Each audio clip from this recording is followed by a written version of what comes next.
Hello, boys and girls. Interview with a difference today because, as you can see, I am with Arsenal and England legend. Now, I know there are other clubs involved, but I'm not going to mention those. David Seaman, how you doing? Pleasure to be here, and thank you for joining us. Pleasure, mate. Yeah, I'm good. I'm doing okay. Now, I've got so much to ask you today. So much. And I know there's a little apprehension in your face thinking, what is he going to do? Well, is it going to... With Arsenal, there's always, there's questions still. Yeah. There's questions that don't get answered. And I also know you're probably thinking, are they going to be a bit rowdy like the green carpet at the FIFA Awards? That was brilliant. I spotted you making a lot of noise. It wasn't me. But obviously, before we get started, we're here in the Spotocash HQ. And Spotocash, I think it's best that you explain exactly about Spotocash and what your involvement is. Well, it's Spot the Ball. It's the old version of Spot the Ball. Yeah.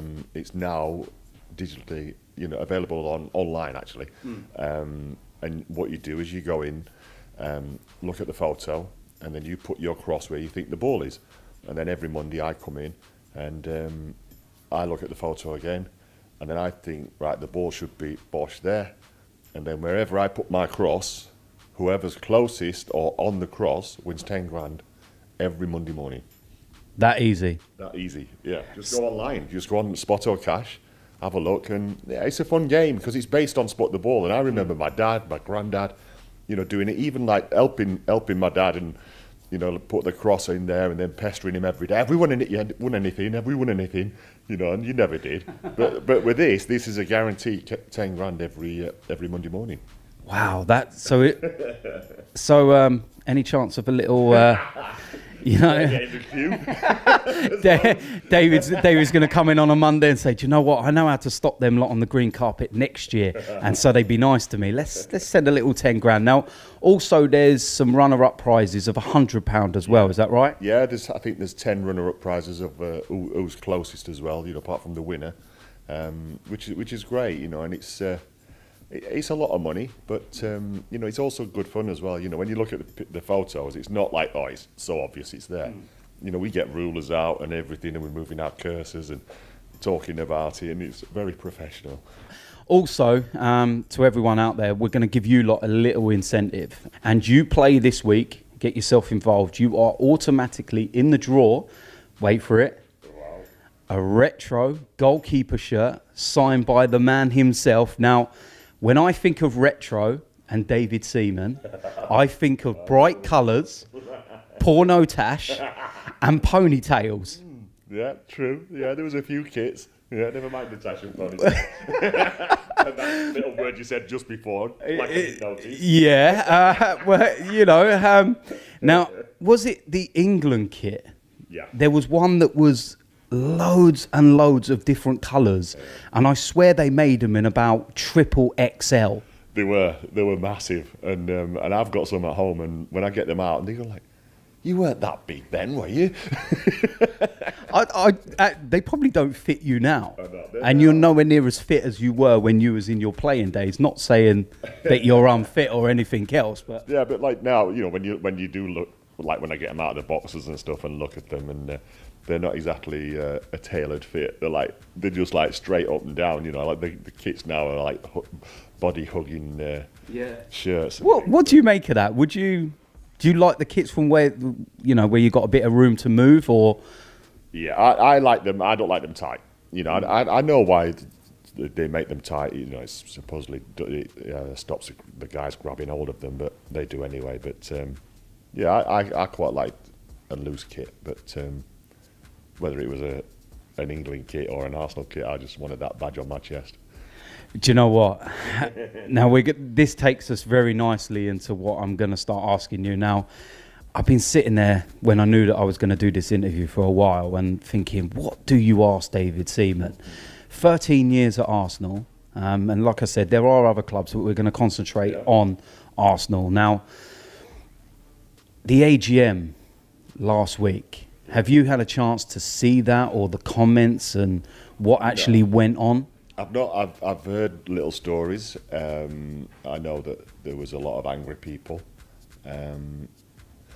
and I can understand it, you know, because, you know, we seem to be getting left behind a little bit. You know, other clubs are, you know, they've got big money men behind them, and a lot of the Arsenal fans that are out now have not really seen Arsenal win or be in contention to win it for winning the league. You know, so they're really frustrated, and these are the guys that are really making themselves heard.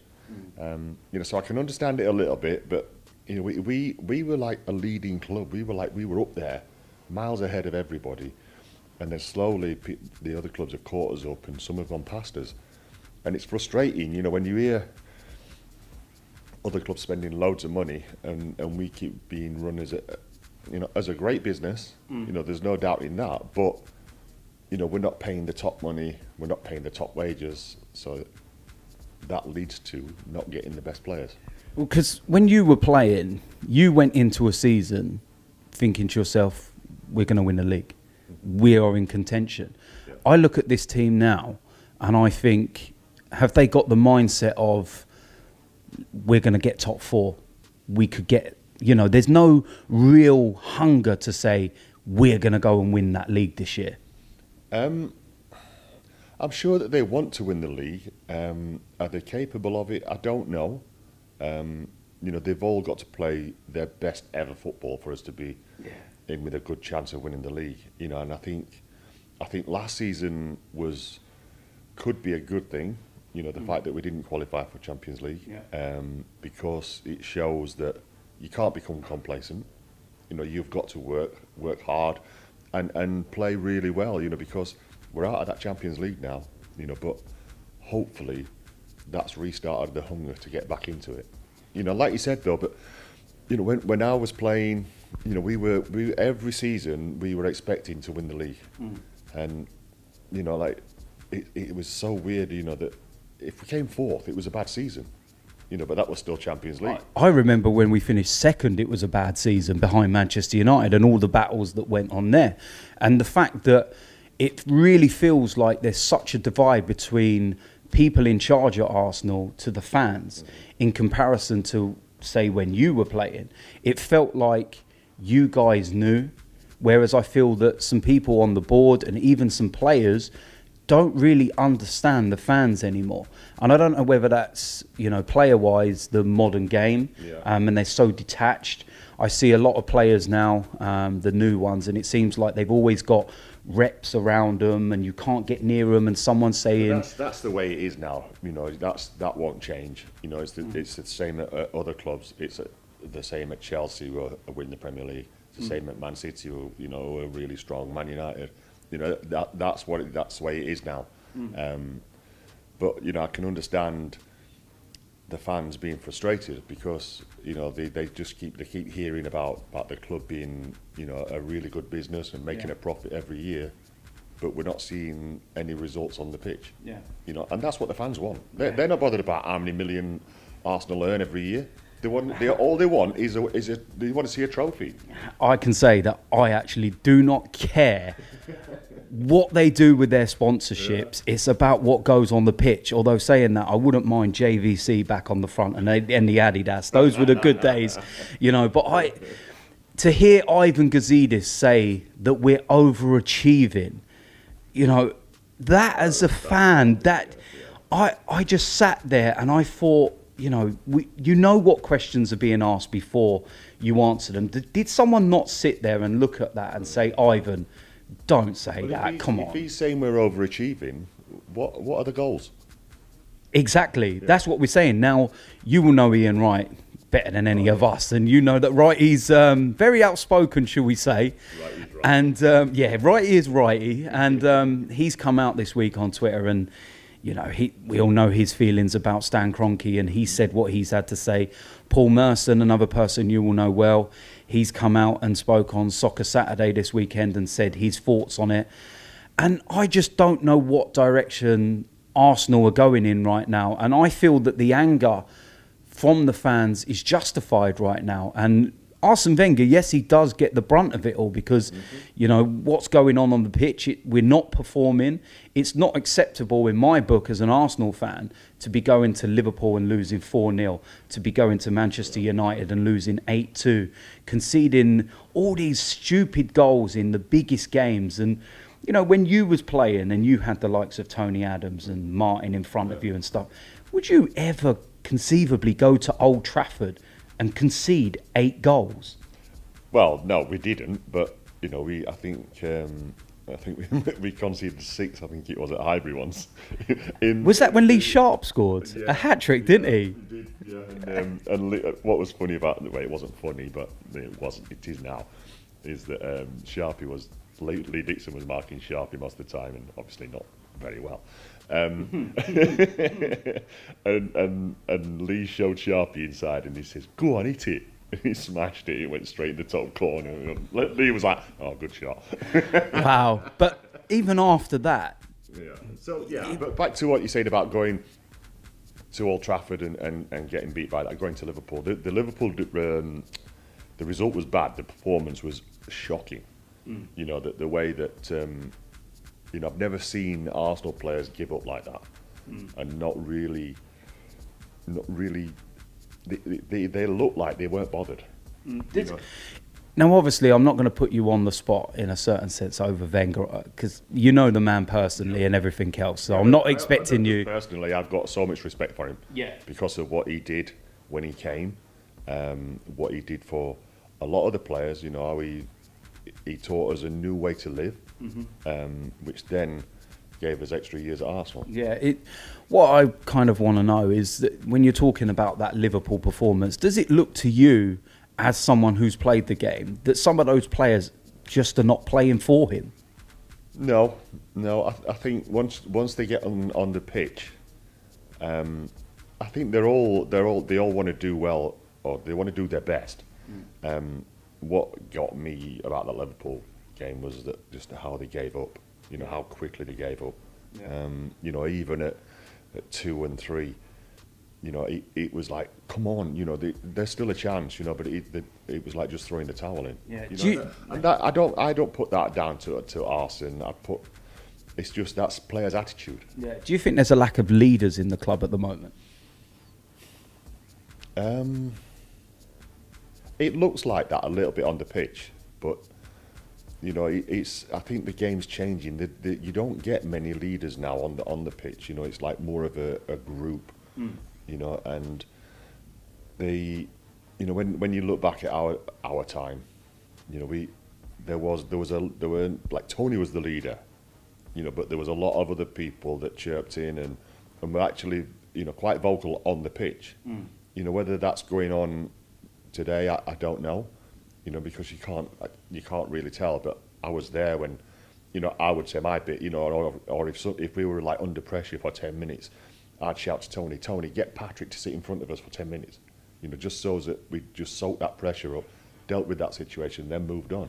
See, that's hearing just a little detail like that is what I feel we're missing at the moment. There's no one that ultimately takes responsibility for what's going on the pitch. It's game management. And you talk about the fight and the way that people are, and I can go right back to the original Battle of Old Trafford, where we were deducted 2 points and we kicked off, and it was, you know, one-man brawl. Yeah, who was the only one not involved? Hey, way too far away from me. Went all that way down there. Was it more to do with the fact that you thought you didn't want to get the wrath of George Graham on the Monday morning? But even that, Nigel Winterburn's on the floor getting lumps kicked out of him by Brian McClare and whatnot.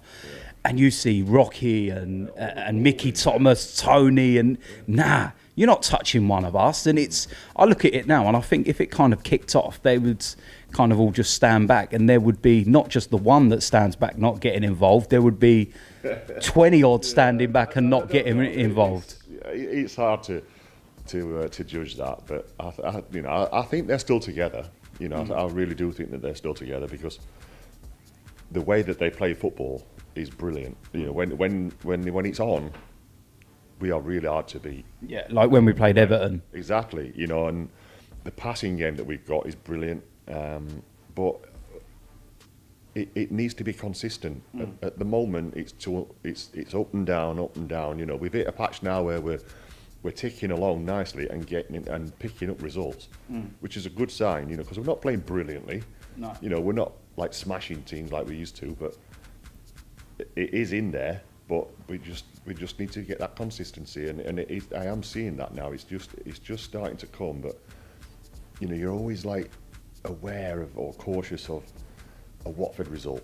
Yeah. You know that's in there somewhere and could just all of a sudden just spring up from nowhere. Yeah. And I feel that results like that bring the whole negative atmosphere, and this is the problem that we've got, that I feel being there every week I kind of see what goes on in the stands. And you know, Watford, prime example, 15 minutes away from winning the game, everyone had smiles on their faces, and the next thing everyone's singing Wenger out.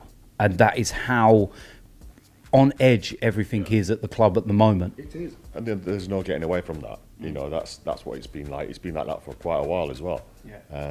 And until we have a real good go at winning the league, you know, and making sure we get back in the Champions League, then people aren't going to be happy. Yeah. No. You know, we've got standards, and the standards that we set. This is Arsenal. We are expected to win the league. Yeah. And that's where it should be. Yeah. And that's all we ask as fans. If we give a good go of it, not fall at the wayside, not be out of title races by January, February, then we can't ask for more. You never used to see us moan when we finished second to Manchester United. Yeah, we were unhappy. Yeah, we might have threw the odd swear word in there now and again when the performances were not right as fans. But we knew that you guys gave 110%, and that's all we ever asked for. And, you know, you were talking about smashing teams at the moment, and we're not playing that great. And that leads me into Man City this weekend. Can I just say though about when, like you said about the Arsenal fans, that they don't moan, they do moan, but one example I've got is brilliant. So we were playing at Highbury, and I can't remember, I think it was Derby, when Derby were in the top flight division, and we were getting beat at half time, and we got booed off the field. And with about 5 minutes to go, the Arsenal fans were singing "We Want 6." There you go. So obviously something happened in the dressing room at half time to make you all look at yourself and say, right, listen, okay, we need to sort that. And, you know, as I said, we got Man City this weekend. And as you said, we're not playing that great. We're ticking along, you know, just nicely. But Man City are smashing everything that is put in front of them right now. What do you do if you was playing in this game? What would you do going into this game? How would you want the managers to set up, and what would you say to the players that are playing in front of you? You would set up. Where is it at? Is it Arsenal or at the Etihad?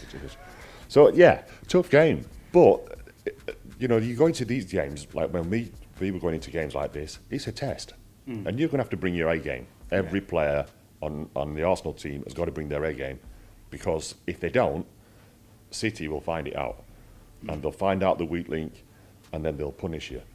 You know, so you've just got to go in. You've got to believe in yourself, which, as I said before, if we play our A game, you know, our passing game, they'll be afraid of that, because they know how good we can be. Yeah. But the confidence obviously is with Man City, but it's one of them games where you wouldn't be surprised if Arsenal got a result.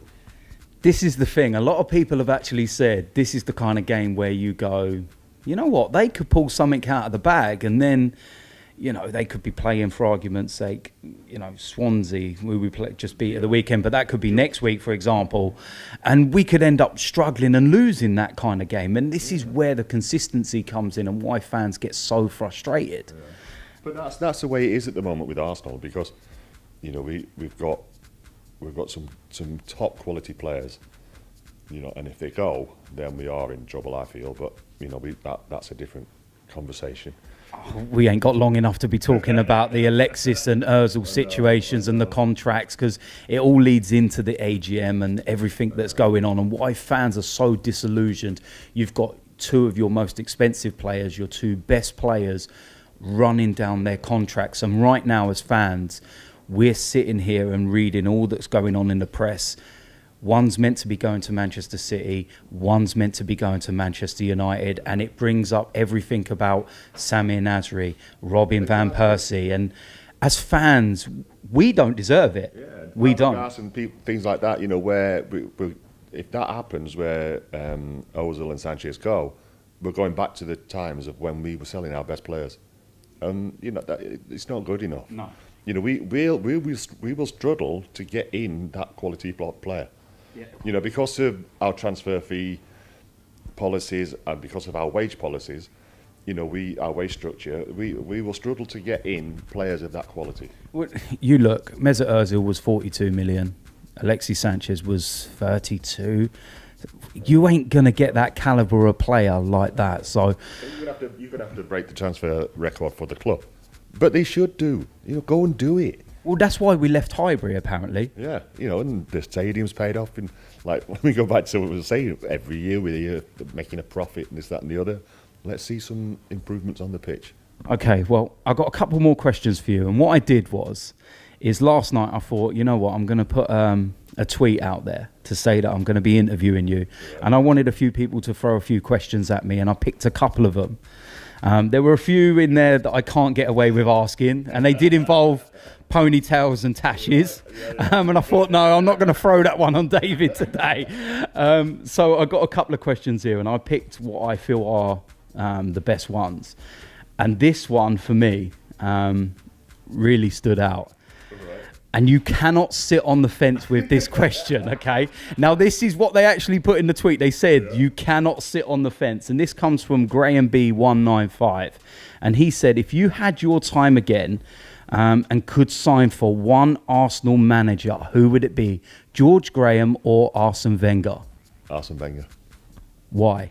Because he was way ahead in his time. When he came to Arsenal, he was way ahead of everybody.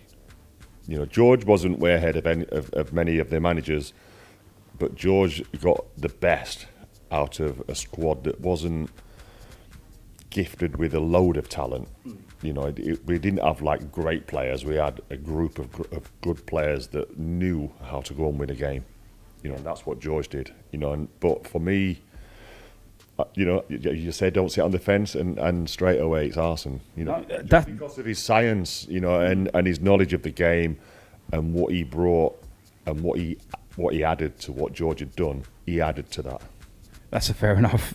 I can't really say anything to that. You know him better than anyone, so you know. And the other question comes from Lee Gunner, and he says that your save against Sheffield United. Now you've probably heard this a million times, and you've talked about it, But he asked, what is the best save that you've seen from another goalkeeper? Gordon Banks. The Pele one against Brazil. You know, and it's against Pele, not Pesky Scalido. Wow. I can't... But when you watch, it is an unbelievable save. It really is.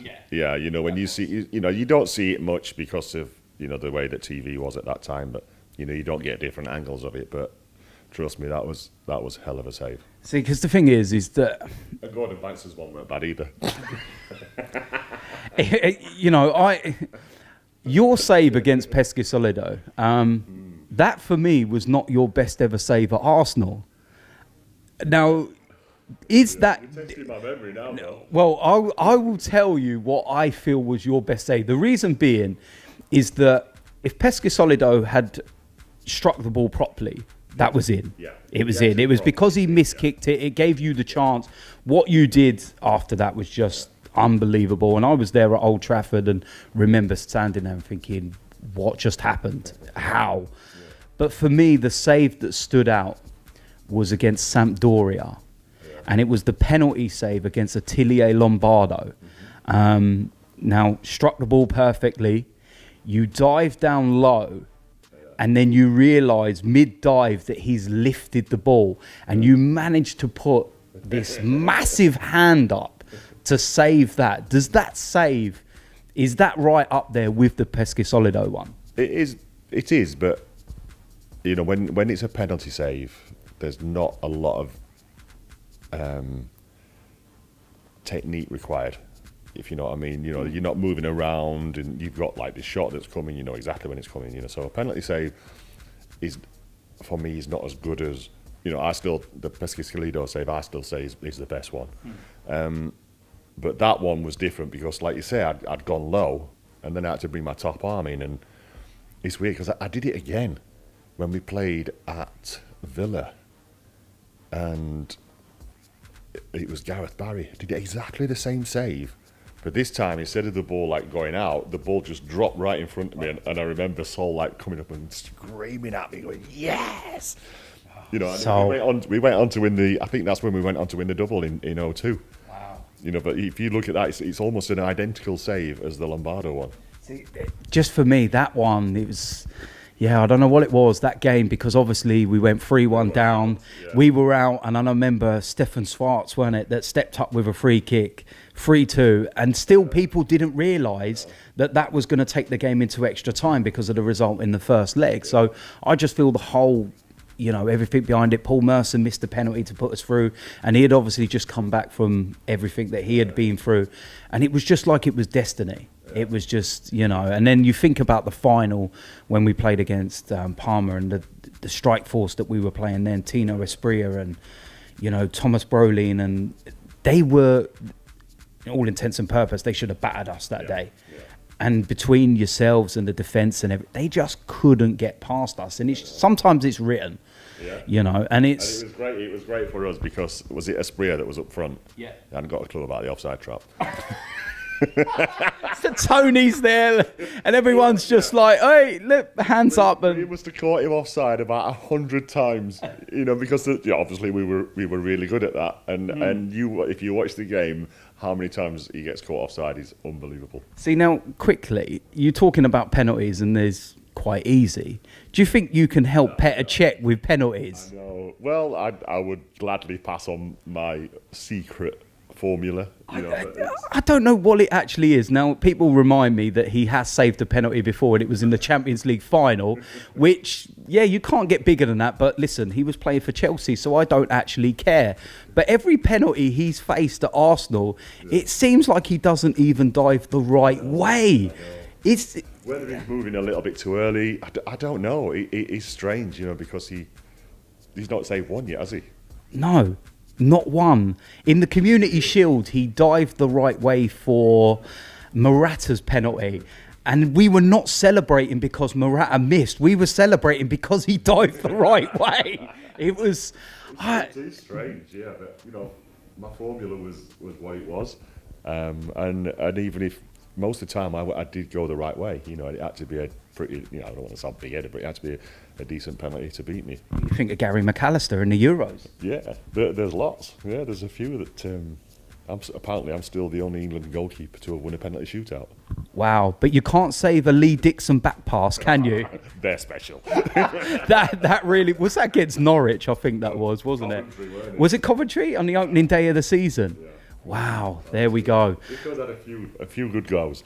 A few good goals. Well, lastly, before we go, we was talking about players and the disconnect from fans and everything else. And I've got a moment here that kind of typifies that. You won't remember this because it just happens all through your life as a player and everything else. But when you used to come out of the players' car park at Highbury, and it was underneath the clock end, I remember you had a red Ferrari.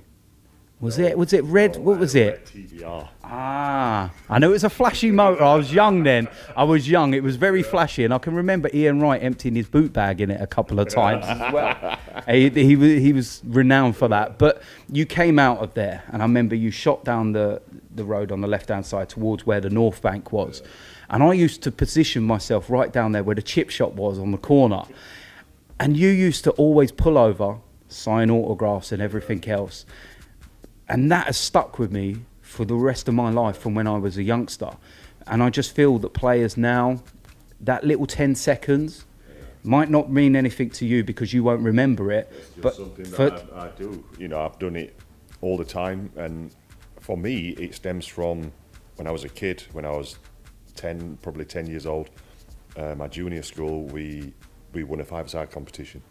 And we had two Rotherham United players come to the school playground, and present us with our trophies. And I've never forgot that. And I was like, wow, these are like real footballers.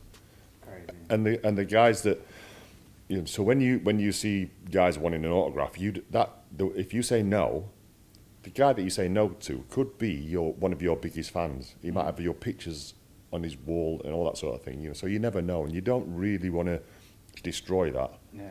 I'm thinking. I don't always stop, if I'm honest. You know, but if I see people, you know, like even now, if I see people, got a funny story for you, if you've got time. I was in the petrol station. I see a young lad of about 10, all the Arsenal goalkeeping kit on, and he got his own name on the back. And I says to him, do you want to be the Arsenal goalkeeper, do you? And he's like, yeah. I says, I used to be that goalkeeper. I was there for quite a while. I said, oh, really? You know, and he didn't know I was. You know, he's way too young. And then his mum come up and she's like, oh, hello. You know, but then, so after I'd had a photograph with him and everything, and then obviously like looked on a phone or whatever, and then realised that it was me, and then he just couldn't stop looking at me. You know, I was paying for my petrol and got my drinks and stuff. And then as I'm walking out, he went, how much money do you earn as a goalkeeper? That's another subject as well in the day and age, and money involved and everything else. But do you know what, David? It has been an absolute pleasure to talk to you. I could talk about football and Arsenal for so long with you. And to everyone out there, I hope you have enjoyed this. Spot Cash, the links are in the description. And David, thank you very much. I'm out of here.